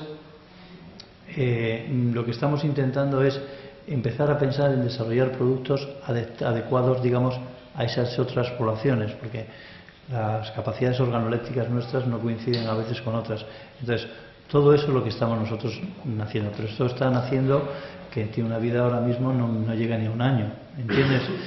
¿Cuál es nuestro objetivo? Nuestro objetivo, además, como nos dicen, hay que tener paciencia, es decir, sin prisa pero sin calma, es decir, pero tampoco ponerse nervioso. Para que te hagas idea, nosotros hemos hecho el año pasado 185 ofertas, solución de ofertas que nos han venido desde el exterior, y dices, de esas se han plasmado 2. Entonces, ¿por qué? Porque en el último momento nos sale no sé qué, en otro momento nos sale no sé cuánto, tal. Pero lo que queremos no es ir a una oferta puntual y drástica, sino establecer mercados continuos. Y entonces, para eso lo que estamos intentando es buscar partners en esos países que nos puedan facilitar todo esto. Respecto a la segunda pregunta, respecto al sistema de calidad. Bueno, el sistema de calidad, hemos pasado por todo, hemos tenido Six Sigma, hemos tenido mejora continua, etcétera. Nosotros lo que consideramos es un sistema integral que va desde la leche en el ordeño hasta la puesta del producto en el mercado. Entonces pero hay un departamento de calidad, hay toda una serie de procedimientos y normas que están actuando, y adaptamos todas las innovaciones precisamente en esos procesos de innovación permanente. Por eso te digo, cuando hablamos de que uno de los temas fundamentales de investigación es la seguridad alimentaria, es que nosotros cada vez sofisticamos más los controles, digamos, en cualquier parte de la cadena. Por ejemplo, cuando a mí me suministran leche los ganaderos, por ejemplo, en la entrada se hace un test de inhibidores. Son sustancias farmacológicamente activas que están prohibidas. Inicialmente, todos los test rápidos que hay son betalactánidos, que son normalmente penicilinas. Pero ¿qué ocurre? Un ganadero puede tratar con cefalosporinas y con otros compuestos. Pues tenemos también un área que se dedica a investigar esas otras posibles aditivaciones que puede llevar, que el ganadero no lo hace de mala fe, sino que pincha a la vaca porque tiene mamitis y resulta que el periodo de supresión se lo ha cortado porque no sé qué. Entonces nosotros tenemos que estar vigilantes para que eso no suceda. Bueno, pues todos los riesgos que tiene, digamos, el proceso están normalmente medidos. Es decir, de hecho, sabéis que la industria alimentaria lo que se basa es análisis de riesgo y control de puntos críticos, y son auditados por los inspectores veterinarios. Nosotros estamos permanentemente reactualizando todos los riesgos. De hecho, por ejemplo, yo soy del comité técnico del causal, que normalmente a evaluar riesgos alimentarios en determinados procesos. Y con Gloria Cugat o con, todavía estuvo el director general de Sanidad de Castilla y León, etcétera, pues permanentemente mantenemos contacto, porque sabemos que todas las crisis alimentarias vienen del sector primario. Entonces, todos los grandes problemas que ha habido siempre proceden de ahí. Entonces, ¿por qué me fijo ahí? Porque al asegurar que desde el principio está todo bien, después la industria ya se cuida muy bien de hacerlo bien, porque se le va la marca en ello. Pero lo que hay que asegurar es que no entre ninguna mercancía que no esté perfectamente controlada. Pero ya te digo, es un proceso de mejora y de revisión continua de los análisis de los puntos críticos que tiene esa industria.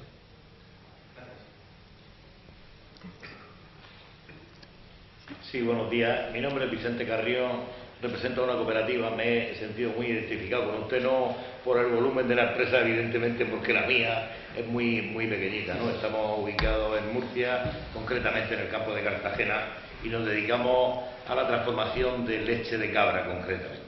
Estamos también envasando en botella la leche, en fin. La pregunta en cuestión es que, ¿cuáles son las principales causas que cree usted que han dado lugar a que no se produzca una concentración de la oferta en España, al igual que ha pasado, o a diferencia de lo que ha pasado en otros países? En cuanto a esa integración, o esa concentración, o ese, según su punto de vista, ¿no? Sí, es decir, me duele decirlo, pero yo creo que es honesto decirlo. Yo creo que el problema que tiene España en general son los personalismos. Es decir, hay que saber trabajar en equipo, y a lo mejor si tú no eres el primero que sale en la foto, oye, puedes estar el segundo o el tercero. Es decir, al final lo que interesa es el bien común. En España, paradójicamente, muchas veces la gente es demasiado vanidosa y hay demasiados personalismos. Y lo digo porque tú que estás en una cooperativa, yo, mira, el el 19-20 doy una conferencia a cooperativas, precisamente con el Ministerio precisamente por temas de innovación, con el Ministerio de Agricultura, y ahí siempre se dice lo mismo: ¿por qué las cooperativas no se unen entre ellas? Porque parece que siendo el mismo sistema... Y de hecho va a salir una ley de comercio ahora. Claro. Y mi opinión siempre es esa, que en España muchas veces hay demasiados personalismos. Es decir, en el sector lácteo lo ha habido. Es decir, no entre incluso hasta en las cooperativas, porque yo fui observador muy de cerca de un proceso que se fue al traste, que hubiera sido una solución en un momento determinado, cuando las cooperativas del norte lácteas se podían haber llegado a unir. Por un lado estaba Ley Marrán, que manejaba en aquel momento un volumen considerable de litros de leche. Por otro lado estaba Central Lechera Asturiana, con un volumen muy grande. Y por otro lado estaban las cooperativas vascas, que era Iparlat, con otro volumen considerable. Y ahí se hubiera podido formar un gran núcleo cooperativo enorme, que podía haber hecho frente a esos monstruos. ¿Qué ocurrió? Pues los presidentes de las cooperativas, lamentablemente, no encajaron cuál era el reparto. Uno quería no sé qué, y fue una pérdida fallida. Yo creo que una de las lecciones que la historia o que tendremos que aprender es un poco a ser un poco menos protagonistas y a trabajar más, saber que trabajando en equipo se consiguen mejores logros. Buenos días.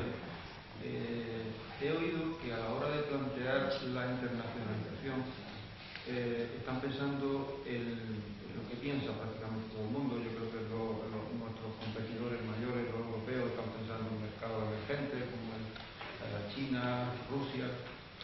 Mi pregunta está orientada a saber qué piensas sobre la posibilidad que tiene la industria española en buscar como nuevos mercados los mismos que Europa en concreto. ¿Cuáles son las ventajas competitivas que tiene nuestro mercado para tratar de implantarnos allí donde verdaderamente nace nuestro principal competidor, que es Europa? Bueno, yo creo que, es decir, bueno, hay dentro de lo que es el mundo, hay áreas que no son más fáciles, ¿no? Por ejemplo, si vas a Sudamérica, por la lengua, hay cosas que nos facilita, digamos, la relación. Y después, por eso, en entornos que son más difíciles, como puede ser países que no tienen mucha relación, por eso nosotros lo que pensamos, a lo mejor estamos equivocados, es que es mejor ir de la mano de un socio local que conoce el entorno y conoce, digamos, cómo se mueve allí. Tú solo allí pues estarías muy desangelado, ¿no?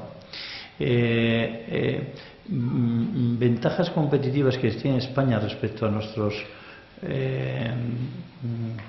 socios o compañeros europeos o países competidores europeos. Bueno, yo creo que estamos en igualdad de condiciones, es decir, somos tan listos como ellos, o más listos a veces, porque las pasamos peor. Tenemos más flexibilidad, a lo mejor no somos tan arquetipados como son ellos, y nosotros somos capaces de ver flexibilidad de cosas que ellos a lo mejor por sus propios mecanismos no son capaces. Es decir, yo creo que nosotros podemos competir perfectamente a nivel con cualquier país de Europa, véase Francia, Alemania, Holanda. De hecho, España es muy activo en innovación, sobre todo, por ejemplo, en el lácteo muchas veces nos preguntan a nosotros. Es decir, nosotros no tenemos miedo a competir con ellos. El problema que tiene el sector lácteo español viene derivado de su industria. Es decir, ahora mismo dices, ¿por qué te vas a China? Ahora mismo se está reformando toda la distribución en China. Hasta ahora no estaba organizada. Allí, bueno, vendía uno a pelotazo, mando un barco para allá, no sé qué, o acuerdos muy puntuales. Se está viendo que ahora mismo, estamos viendo que en China, entonces queremos ir con alguien que se esté reestructurando. Alemania está ahí, por ejemplo, Mu, que es el mayor maquilador de Europa, está allí y está llegando a acuerdos con ellos. Pero igual que llegan ellos, llegamos nosotros, porque además los costes de fabricación, es decir, cuando digo los costes de fabricación, España es competitiva, es decir, el coste de la mano de obra, digamos, por ejemplo, imaginaos vosotros la fábrica que tengo yo en Granda.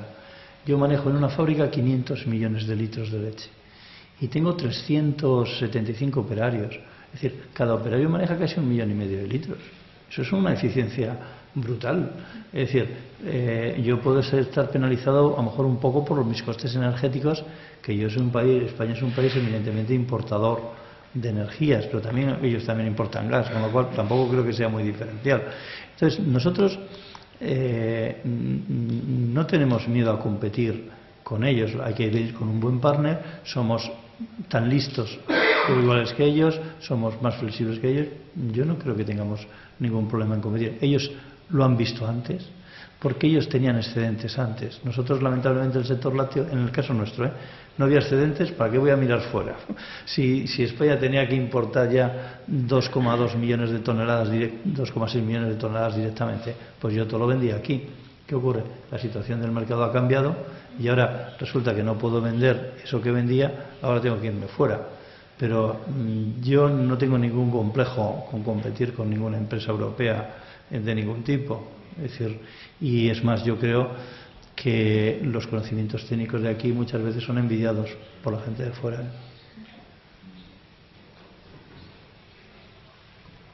¿Más preguntas? Bueno, yo quiero en primer lugar felicitarme por esa empresa. Creo que merece una felicitación.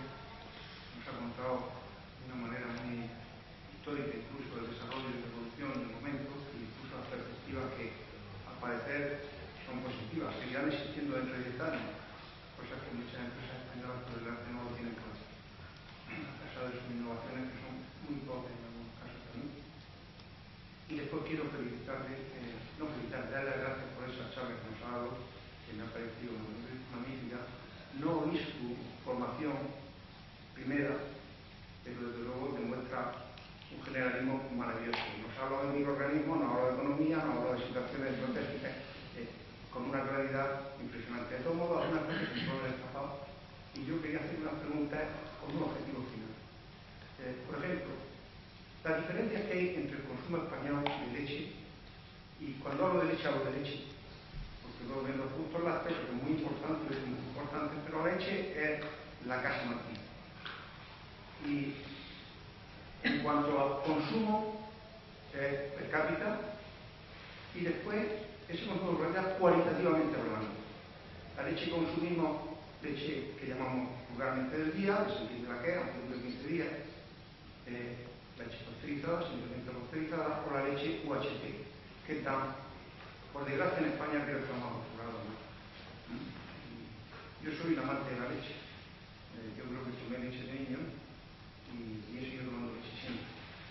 He viajado por Europa con leche debajo del coche, en el asiento del coche, con los tetrapas primitivos que usted había aquellos que se mantenían y no se salía del peligro, y yo me consumía en un viaje por Europa para llegar a Alemania con un de botellas fáciles, 3 tarros de litros fáciles, que era comprado una de oro, lógicamente, me llevaba a tomar frigorífica en el coche. Pero yo he apreciado una diferencia que me gustaría que usted me la justificara, en el caso del cuantitativo, cuánto consumimos en España y cuánto se consume en Europa, y después cualitativamente, a ver si estamos de acuerdo, porque yo tengo mi impresión, y es que la leche UHT no se consume en Europa. La leche UHT se consume en los países tercermundistas como España para consumir la leche. No somos tercermundistas en otras muchas cosas, estoy de acuerdo con usted, que le damos tecnología a Europa incluso, pero por desgracia no la tenemos bien organizada muchas veces. El tema es que yo creo que hay un problema de educación de consumidor que nos hace falta, y que yo creo que eso además lleva. Yo estoy por las grandes multinacionales, las grandes empresas, pero fundamentalmente desde mi punto de vista regional, estoy por la pequeña y mediana empresa. Y en el mundo de la alimentación creo que tiene que subsistir. Hay ciertos sectores como el lácteo, y creo que es el cabeza, que se ha demostrado que quieren cargarse esa idea. El pequeño fabricante de leche, pues hasta la cava dudo de que puedan ser pequeños algún día. Porque la palabra concentración aquí en momento se utiliza mucho. Hay que concentrar. El sector conservero había que concentrarlo. Había que concentrarlo hasta pegar un bombazo. Porque la industria conservera murciana, por desgracia, estamos viviéndolo, esa la he vivido muy de cerca. La otra he vivido siempre por invitado, pero yo he tenido la suerte de tener 2 grandes amigos en RAM y en Santander, que eran punteros, director de investigación de RAM, que conoce RAM, cuando hablaba de esas cifras, yo la... Sí, además me imagino que se refiere a Pedro Casado. Pedro Casado, íntimo mío, colega mío. Y Manolo, en paz descanse, un hombre encargado de los quesos, en el tema de queso. Pero yo aprendí de ello una cosa, es que la leche UHT para los africanos. Nosotros bastante consumimos ya leche condensada. Yo podría contar muchas anécdotas, porque en torno a la leche, simplemente, sin ser dedicado a la leche, sino dedicado a vegetales, pues tuve alguna experiencia incluso científica y técnica. Al final me he encontrado con la leche de lleno, pero no de lleno en una situación de Asturias ni de Galicia, aunque murcianos de Galicia fueron a montar esos grandes atomizadores en Lugo, que no sé si la he usted mencionado, pero sí es mío. El carbonímetro de Tetrapac, son prácticamente una lechera murciana. El tema, bueno, por completar, porque yo no puedo hablar aquí. ¿Qué opinan ustedes del tema de la leche y del consumo de leche? Cuando Europa se está preocupando ahora mismo, que tiene un plan de etiquetado nuevo de alimentos que tiene que entrar en vigor para final de año, creo que es, donde por lo visto van a enseñar a todos que tienen problemas alérgicos con la alimentación, pero de una manera a todo el colectivo. El plan, tal como lo ponían en el Ministerio de Sanidad, pues yo creo que no hay presupuesto en España para educar a todos los factores que están trabajando en el tema de la alimentación, del ser consumidor, que tiene que consumir alimentos siempre. Podemos consumir una cosa o otra no, pero alimentos siempre consumiremos. Y hay que educarlos a todos, desde el cultivador que está cultivando tomate hasta el industrial. El industrial es más fácil, pero y si es una gran industria, son pocos y se enseñan y aprenden, tienen inquietudes, pero cuando el tema le afecta a un grupo de personas muy concreto. Termino porque podría irlo con muchas. El tema de la leche pasteurizada. Me gustaría su opinión. Si nosotros consumiéramos en España leche pasteurizada, porque me ha habido una aclaración también con otra pregunta. ¿Qué porcentaje de leche consumimos en España que no es española, que no se produce en España? Esa sí me preocupa a mí, porque las frutas españolas compiten con las de Sudamérica, las de Turquía, las de ahora hasta las de Asia, las de Tailandia, las tropicales que no son tan tropicales, que aquí se está hablando hasta de hacer. ¿Por qué nosotros en la leche tenemos que consumir la de Holanda, la de Dinamarca, que además tú no si es la buena o la otra? Porque hay mala leche también, ¿no? Cuando yo he vivido cómo nos ponen y nos controlan los residuos de plaguicidas que salen en los productos españoles a Europa, me gustaría saber si en la leche se aplican los mismos criterios. Que creo que la experiencia es que no. Y he vivido este tema hasta con Finlandia, no ya con Suecia. Suecia tiene una gran industria, porque Suecia es un país socialista, esa es su desgracia.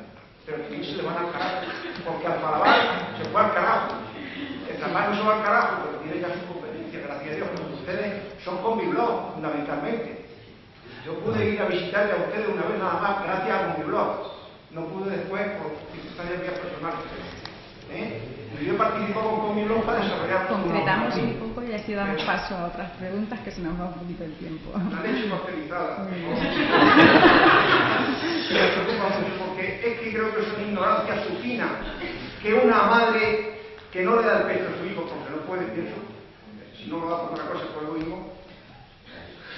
¿Por qué le da leche UHT? Porque muy cómodo llevarse las 12 tarros, lo sé, es un éxito, porque yo mismo cojo 12 sellos y mismo de 12. Bueno, Gracias. voy a intentar responder a todas las cosas. Hasta donde pueda, Javier. Bueno, con respecto a la primera pregunta, es decir, yo cuando les pasaba esto al principio de la presentación,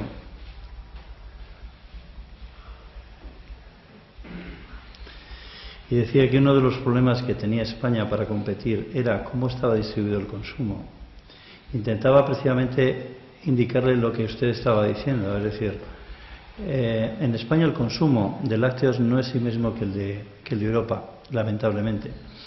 Y dices, ¿por qué lamentablemente? ¿Por qué? Porque en Europa existe mucha más tradición lechera y de productos lácteos que en España.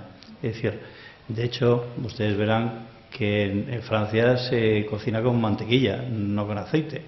Entonces, ¿qué ocurre? España es lechera, pero lechera de grandes volúmenes en lo que es vaca, no oveja o cabra, en la zona norte. En todo lo que demás del país hay explotaciones, pero son mucho menores que lo que puede haber en otros. Fíjese en esta, si ven el círculo de la derecha, ve que pone mix de consumo en España y mix de consumo en Europa. Fíjese que en España el 50% es líquido, mientras que lo que son leche y batidos es el 15%. Es decir, estamos en España el 49% y en Europa el 15%. ¿Eso qué significa? Que los europeos consumen, por ejemplo, fíjese, en mantequilla y nata, ellos consumen el 32% y nosotros consumimos el 5%. Entonces, ¿qué ocurre? Que no son comparables los consumos. Entonces, en España, es lo que decía, lamentablemente, como tenemos menos tradición lechera, lo que consumimos es lo más básico, que es la leche líquida. En Europa consumen productos más elaborados y cocinan con esos productos, con nata, con mantequilla, etcétera, etcétera, ¿no? Por otro lado, cuando usted también ha hablado ahora de lo de leche pasteurizada y leche UHT, lógicamente todos los países con gran tradición lechera toman la leche posiblemente con el menor tratamiento térmico posible. ¿Por qué? Porque organolépticamente tienen gran capacidad de distinguir de un producto de otro. Por ejemplo, yo me acuerdo ir a Alemania cuando fabricaba mantequilla y ellos organolépticamente tienen capacidad, sin hacer el índice de lipólisis, son capaces de saber si la mantequilla está enranciada o no. ¿Por qué? Porque están acostumbrados a que organolépticamente tienen sus paneles de cata, igual que los aceites aquí, para testar la mantequilla para saber eso, ¿no? Entonces, ellos con gran tradición, digamos, lechera, ellos prefieren aquellas leches que tienen menos tratamiento térmico. Los tratamientos térmicos, por otro lado, lo que hacen es asegurar, digamos, que el producto llega al consumidor en las mejores condiciones. Aquellos países fríos, la manera de conservar un producto pasteurizado es mucho más sencilla. Cuando estamos hablando del norte de Europa, pues claro, ahí las temperaturas normalmente son más bajas, entonces es más fácil que el producto pueda producirse, digamos, en esa temperatura. Pero la tecnología ha evolucionado. Es decir, yo cuando he mencionado antes a Pedro Casado Cimiano fue profesor de la Universidad de Cantabria, fue el director de investigación de RAM y yo le he conocido porque yo llevo 31 años en el sector y yo creo que nos conocemos todos. Y hizo muchos desarrollos, etcétera, pero las tecnologías avanzan. Es decir, cuando inicialmente se produjo el proceso UHT, por ejemplo, en Europa, eran procesos UHT indirectos, que lo que hacían era calentar la leche por encima de los 140 grados, pero en un proceso indirecto muy duro, un largo tiempo, y eso daba lugar a que la leche se desvirtuaba sus propiedades. Es decir, se caramelizaban las lactosas, por eso la leche aparecía más tostada, se perdían vitaminas termolábiles y se desnaturalizaban las proteínas. ¿Qué ocurre? Esos tratamientos UHT han variado. Es más, ahora tienes tratamientos de inyección, tratamientos de infusión y tratamientos mixtos. Entonces, aquellas características que inicialmente modificaban las características organolépticas a peor de la leche, ahora se han conseguido casi igualar. De hecho, Pascual, Puleva o nosotros tratamos la leche por sistemas de inyección directa de vapor. ¿Eso qué hace? Lo que significa? Significa que nosotros en contracorriente chocamos la leche de un precalentamiento de 80 hasta los 150 durante 2,4 segundos. Y eso lo que hace es que somos capaces de destruir todas las bacterias buenas y patógenas, pero a su vez producimos menos desnaturalización y con ese mismo eje succedo o calentamiento conseguimos no lactulosa, que es el derivado de la lactosa por tratamiento térmico, y menos pérdidas de vitaminas termolábiles. Con lo cual obtenemos un producto muy blanco, desodorizado, porque la inyección cuando extraemos el vapor pierde aromas, pero ojo porque hay determinadas leches que la gente, si estuviera acostumbrada, no las tomaría por el famoso sabor a vaca. Y la gente no está acostumbrada al sabor a vaca. De hecho, por ejemplo, uno de los problemas que hay es que ahora mismo yo creo que a la gente no le gustaría la leche pasteurizada aquí, porque esa gente de Europa que le gusta la pasteurizada, desde niño toma esa leche pasteurizada. Si nosotros hemos educado a nuestra población a tomar un tipo de leche, es la que va a aceptar. Por eso, por ejemplo, en su momento se hacía tantas campañas de leches escolares, las empresas, para acostumbrarlo a tu sabor. Respecto al tema de los envasados en Convibló, en Tetra Pak, nosotros tenemos ambos sistemas.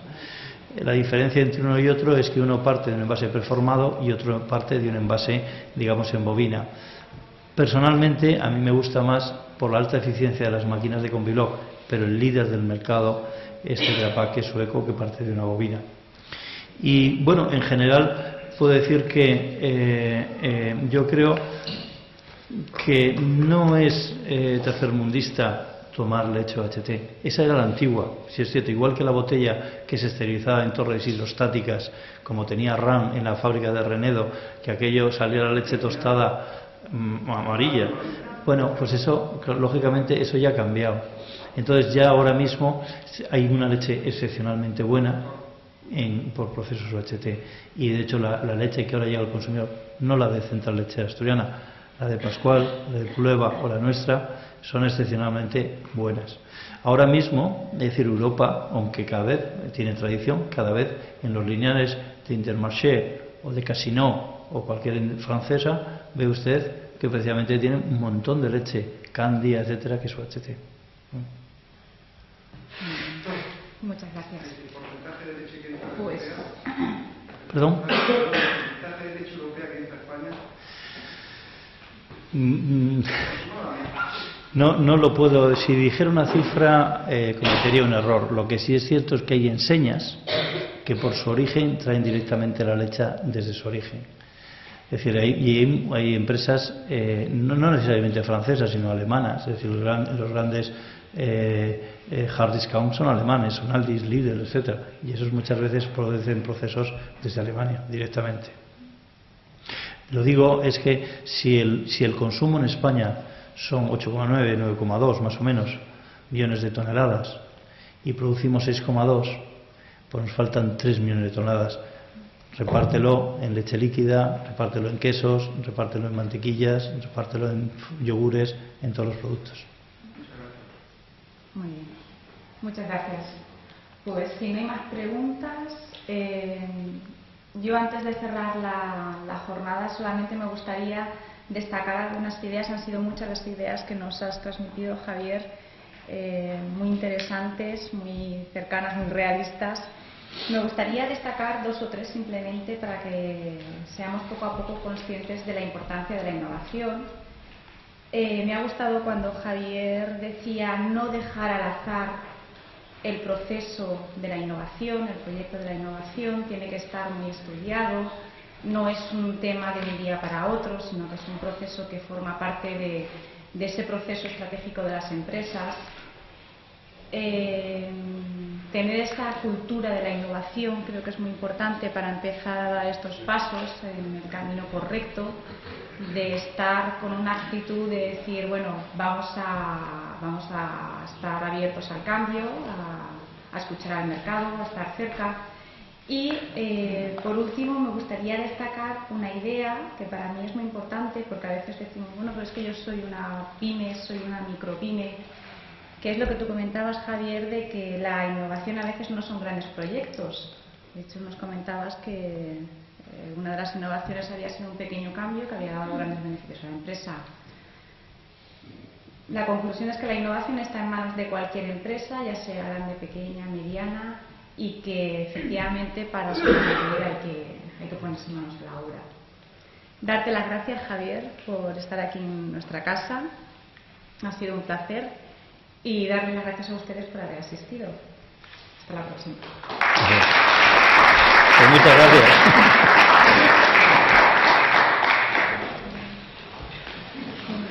Muchísimas gracias, Javier. No, gracias a vosotros.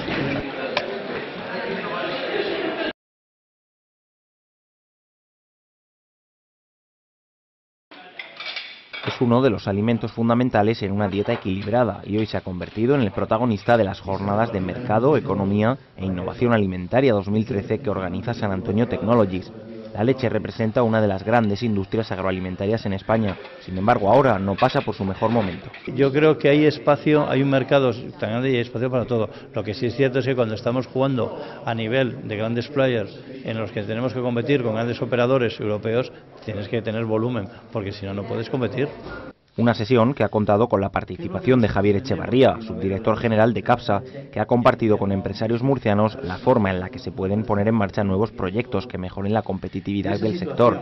Apostar por la innovación en tiempos de crisis es fundamental para hacer frente a la llegada de leche de países extranjeros. Aquella empresa que no se acaba de adaptar al mercado y ofrecer cosas diferenciales, etcétera, no sobrevivirá. Y otra, la internacionalización, que poco a poco las empresas hasta ahora no habíamos tomado conciencia que este mercado que está comprimido, pues es necesario abrirse a otras zonas y se abren oportunidades. Se calcula que en España cada español consume casi 140 litros de leche al año, lo que hace un total de 9 millones de toneladas, de las que 6 se producen en nuestro país.